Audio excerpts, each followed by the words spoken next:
All right, y'all. So welcome back to our next episode of the Soda Citizen podcast.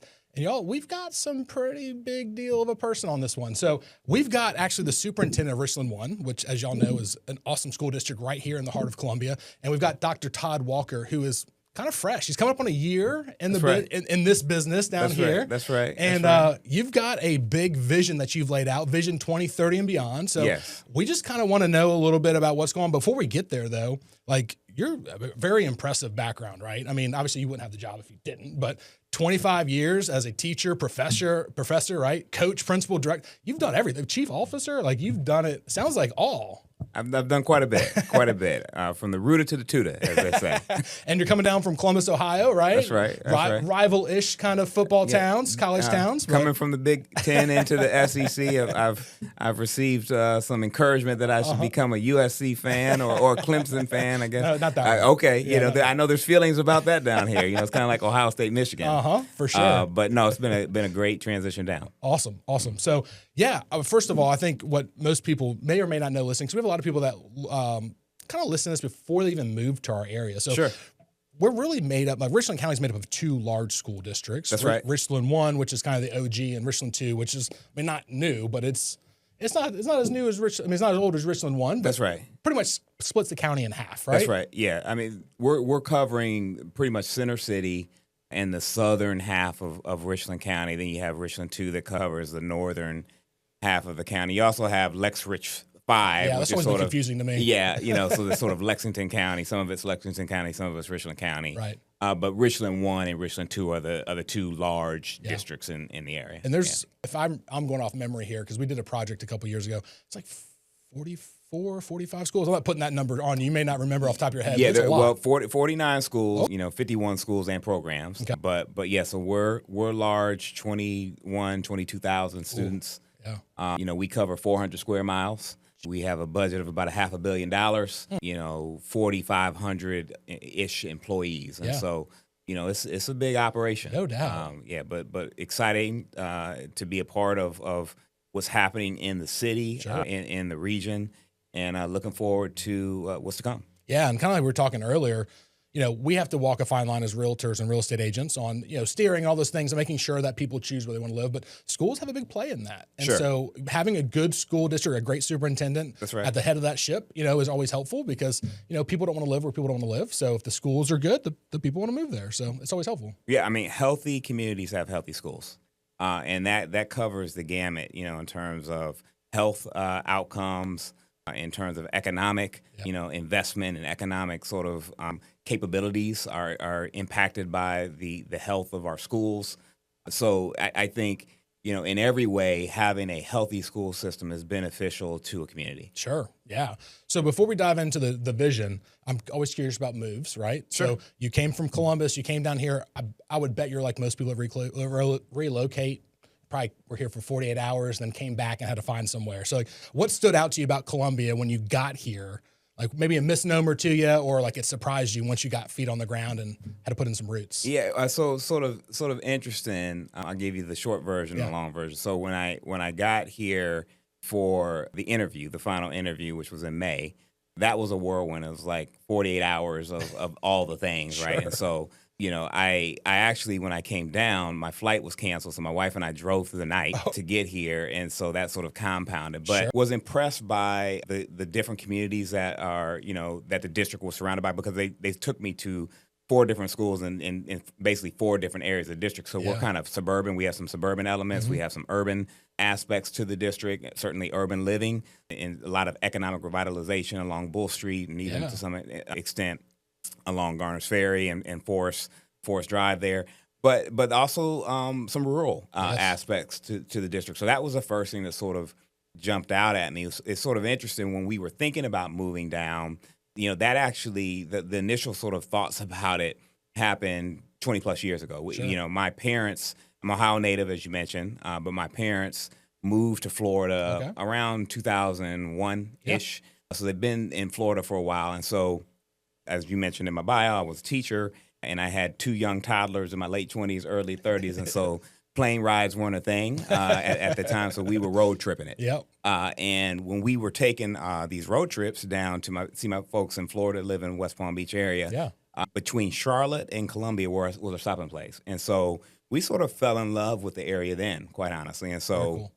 when I started thinking seriously about stepping into a superintendency a place where we wanted to do our second half, because I have 2 college-age students. Okay. Actually, my son just graduated. All right. And has a job, so we'll take that. But when we started thinking seriously about it, this was this area and a couple others, between North Carolina and South Carolina, were real options for us. And so, yeah, I mean, I think Columbia has a lot to offer, and so I'm sure we'll get into that. But we've been pleased with our experience here.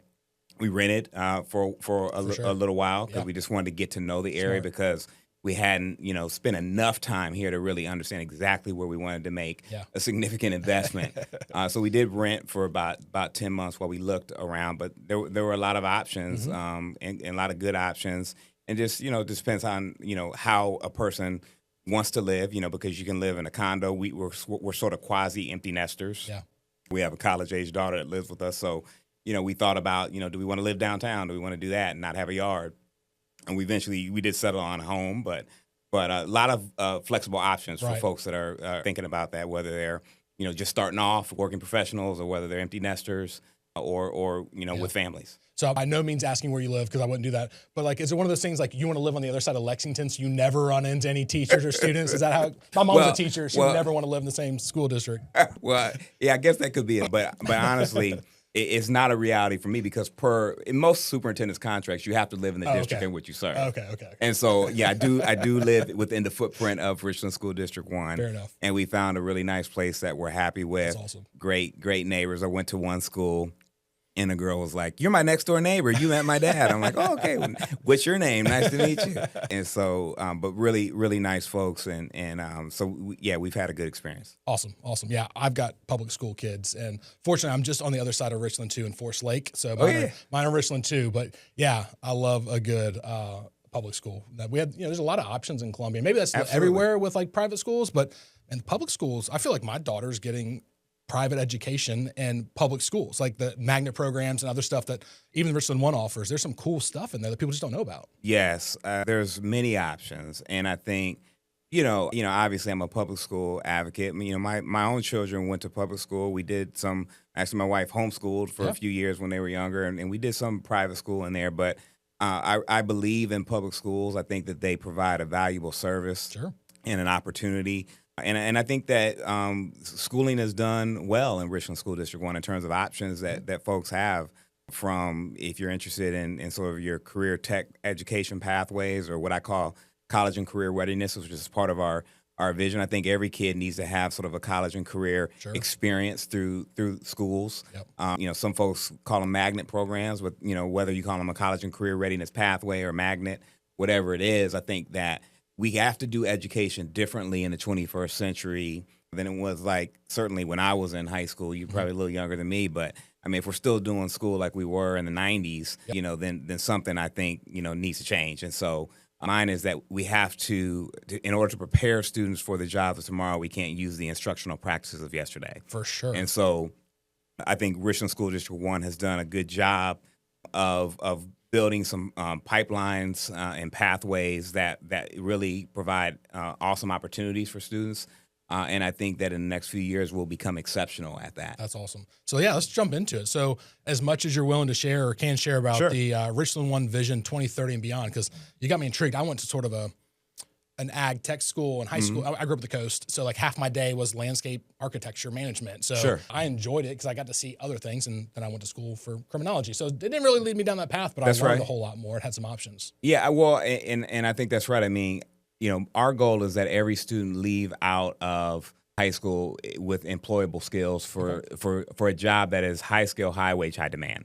And so we're currently taking a deep dive into all of our programming, ensuring that every student that comes out of Richland School District 1 is prepared for a high skill, high wage, high demand future. Okay. And I think that solves a lot of issues. I think, even when we look at, the sense of hopelessness that sometimes, unfortunately, is part of a young person's experience, opportunity solves for a lot of that. Yes. Doesn't solve for everything, but I think seeing a viable path to your future is helpful. And even young folks that are doing quite well, and we have a lot of those in our district as well, having exposure to different career pathways, because there are new careers that didn't exist when you and I were in high school. You know, there's the whole field devoted to what they call mechatronics, which is the folks that have to work on the machines that are working on the cars, because the industrial revolution is over. We're now in the age of the artificial intelligence revolution, really. Yes. And so, Scout Motors, who's in the area, I had an opportunity to visit their factory. Yeah.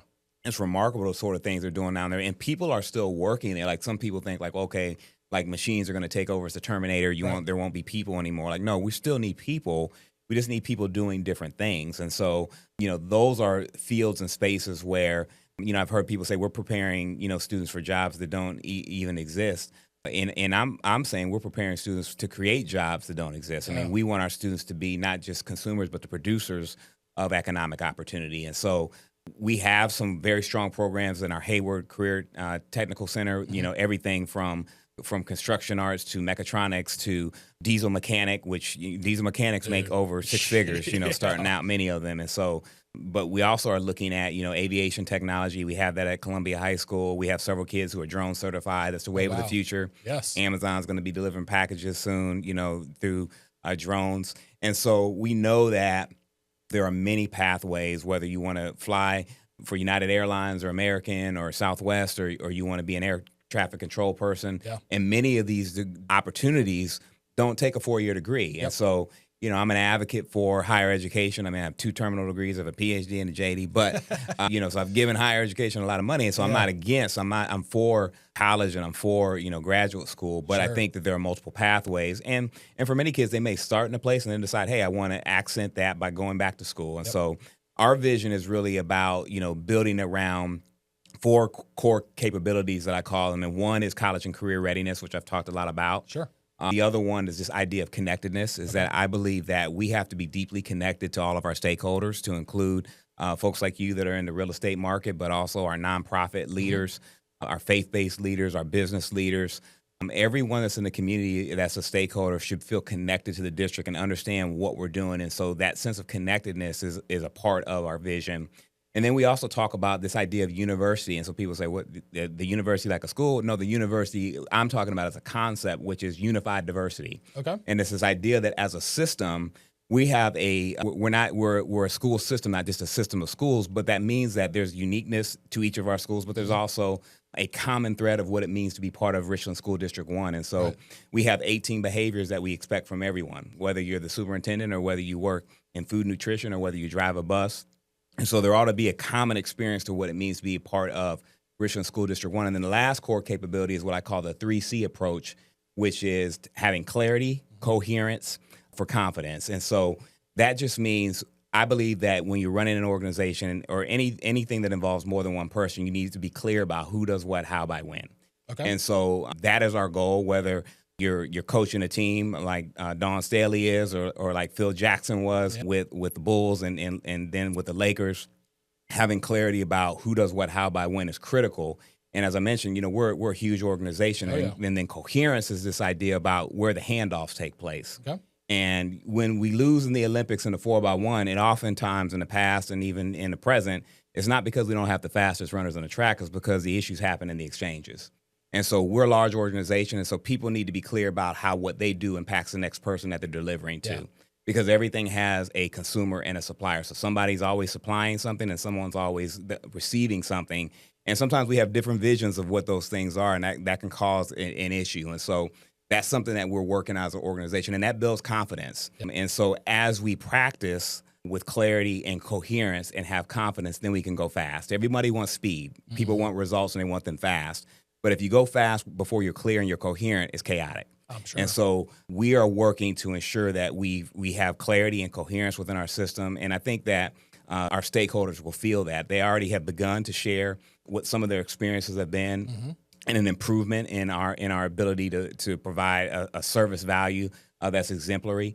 And I think that will continue to improve as we move to our 2030 vision. For sure. And I mean, just kind of being on the streets more often than not, like it's a compliment. You feel there's a felt difference of how people are feeling about Richland One now than they mm-hmm. did several years ago. And it's nothing towards the previous people. I don't remember who they are. Right. But you can feel like the stakeholders are hearing about it and they're buying in.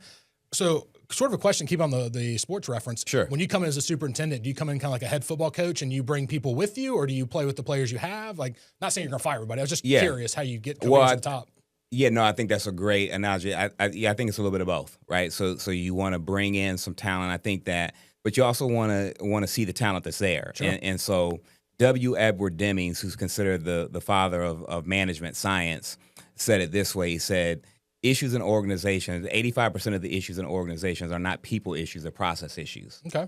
And so, I believe that, and so I don't believe that when I'm coming in to add value, it's not coming in to say, hey, you're bad, you're not doing this right, but it's more about how we're working together, right? And so, but there are some places where I think having an external perspective, an outside perspective can be helpful. So it will be a mix, yes, and it will be a mix over time, but certainly there are folks, I tell folks in the organization, I said, you can grow and stay or you can grow and go, but the prerequisite is that you must grow. And so whether you decide to grow and stay or whether you decide to grow and go, and I think that's okay, that's healthy. Living things grow and growing things change. And when you and I are done growing and we're done changing, we're through. Yeah. And so, the Dead Sea, which is, in Eastern Europe or in the Middle East, nothing grows in the Dead Sea because there's an inflow, but there's not an outflow. And so I believe that healthy organizations ought to have ability for people to come in and people to grow and go out, or sometimes be coached out, and that happens too. But more often than not, it's they grow and go. And so the goal for me is to have talent come in, and I did bring one person with me when I came that we hired in as a deputy, but we'll have some others that are going to be joining the team. And then certainly there's been some promotional opportunity for those who are in the organization. And a lot of folks that are here have been doing great work and will continue to do that work. Yeah. So I'm curious because one of the problems that Columbia has, not the Richland, but Columbia's keeping talent. They come here for school and they like Charlotte school, Atlanta school. So how have you seen good ways to retain teachers and talent here locally? Yeah. Because I feel like we've got a good in-source of them. Maybe. I don't know. Yeah. What's it like out there? No, I think that's right. I mean, one of the things that's interesting is people oftentimes talk about teacher pay. And listen, I was a teacher for 9 years before I went into administration. So I told you about my road trips. So I agree that teachers should be paid more. But research and experience tells us that that's not why people stay in a job. I didn't go into teaching because I was going to make a ton of money. I went into it because I wanted to make a difference in the lives of children and have that sort of impact. But what I do think will cause people to go, and what we know is low morale. Mm-hmm. And so people don't feel valued if they don't feel connected to the work that they're doing, if they don't feel seen and heard, mm-hmm. if they don't feel their voice matters, then they will go. They'll find another place to be. And so I think having an organization where people feel that their voice matters, and I believe that every voice matters, and the people closest to the work know the most about the work. And I think we're not just providing lip service to that. It's important to have processes and practices and procedures that actually enact that. And so we have and have initiated and are going to continue to have processes that involve voice, not just from our teachers, but from our custodians, from our food nutrition workers, right. Because I've not seen students learn if they're not in school. So we got to get them to school, right. And the bus drivers do that. Right. The receptionists are the first people that talk to students. They're oftentimes the first people that our parents see when they come into the building. Having a building that's clean by what we call a building coordinator, most people know as a custodian. I mean, those are small things that make a huge difference. Mm-hmm. About a learning environment. It's difficult to learn in an environment that's not well controlled in terms of temperature, right? Yeah. If it's too hot, it's too cold. And so HVAC, those are sort of the unseen heroes. We have a whole fleet of folks that work in the electrician space and carpentry space and in our HVAC space. And so having all of those folks understand what their value is and their value proposition, I think is attractive. And people want to be part of a winning team, sure. and we're a winning team, And I'm not shy about sharing that with people that we're effective, we're successful, and we're going to continue to be increasingly effective and successful. And it's not because of Todd Walker; it's because I'm bringing an approach that says that all of us matter, and we're going to have a process to involve everyone so that we can grow together and get these results that I know our children deserve and are capable of. Yeah. Now, one of the things I really liked about your vision was, maybe some people go straight vocational and then go higher education when they feel like they need it, which personal opinion, there's no, that's all. I went into a degree and didn't need it. Yep. Because I didn't do anything with it. So that makes a lot of sense because I feel like so many kids do it backwards and then they feel lost and they feel like school's not worth it. And it's just not necessarily a waste of money, but maybe a good, valuable 4 or 5 years they could have been in the workforce figuring out what they really like to do. Yeah. And then actually spend the money when they needed to. I mean, I think it's a both and, not an either or. I have a 24-year-old that just, graduated from school and he needed to adult for a year. He needed that adulting experience because he just wasn't sure. And so every kid is different. But what I believe is that if you provide exposure and opportunities to children, they'll eventually find their way. Sure. And young people are smart. They want to do well. And so I think ours is just to provide pathways for success and then let them figure it out. I think having a college and career connected approach is a both and, not an either or. I mean, gone are the days of vocational education was like shop class. That sort of is seared into people's mind, especially anybody over 40 or 50, they sort of have visions of Ferris Bueller's Day Off and some of that stuff, but things are different now. I mean, as I mentioned, some of the highest paying jobs and career fields don't require necessarily a graduate degree or even a 4-year college degree. Right. I mean, it's a 2-year certification.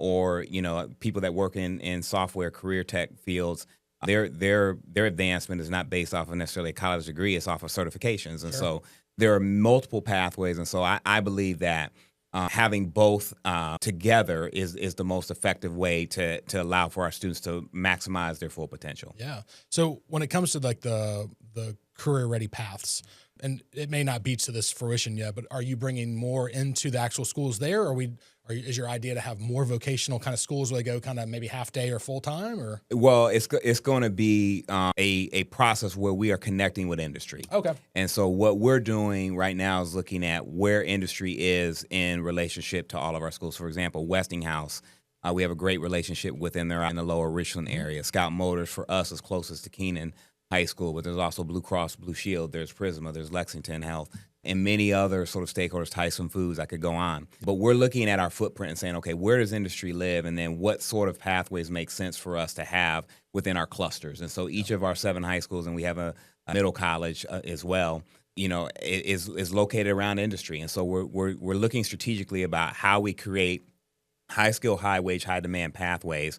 But I mentioned we have Hayward Career Technology Center, which is where we house many of our large scale programs, because some things, just by virtue of the equipment that you need a centralized place. And so we'll always have a Hayward, which is sort of a centralized hub. We have a state of the art culinary program that's there, and as I mentioned, diesel mechanic and automotive mechanic that's there. And so we'll continue to have programs like that are housed centrally.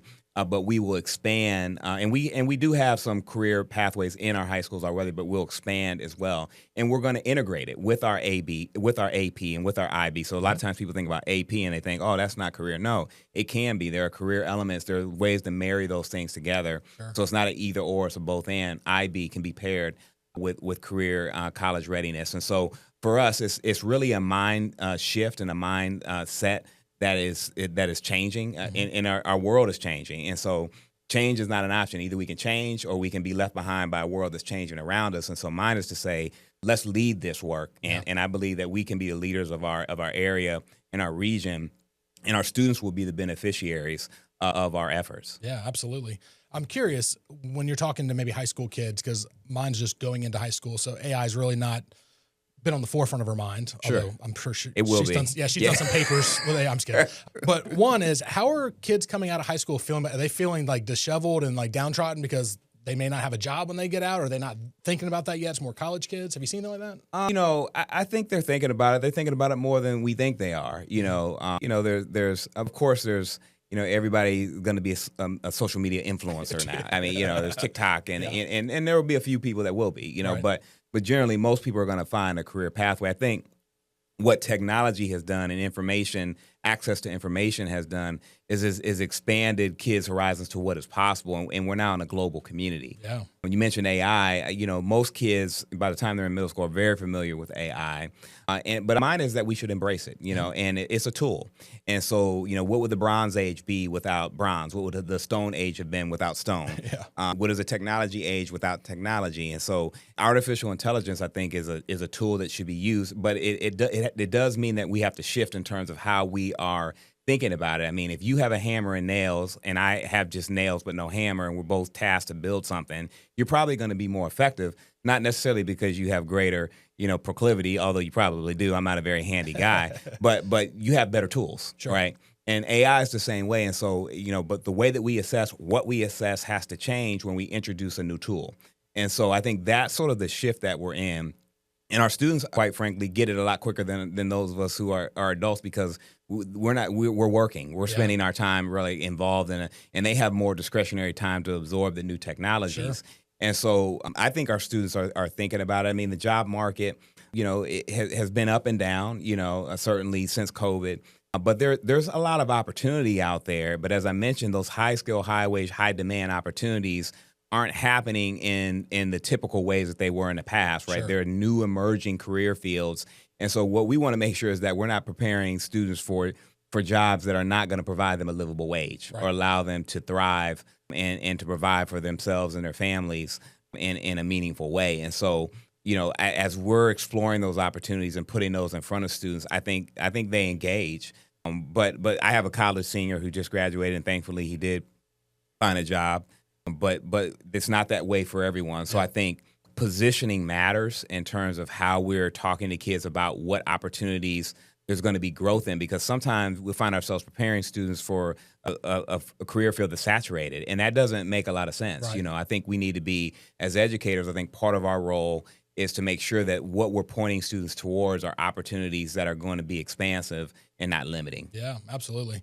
When it comes to like the AI bubble and all of those things, are just more curious, are y'all instituting like kids can't have AI on their school laptops? I'm just more curious on how y'all are showing them the right way to use it and not letting them write papers with it. No, we have a whole platform that allows them to use it, but it has guardrails on Sure. it.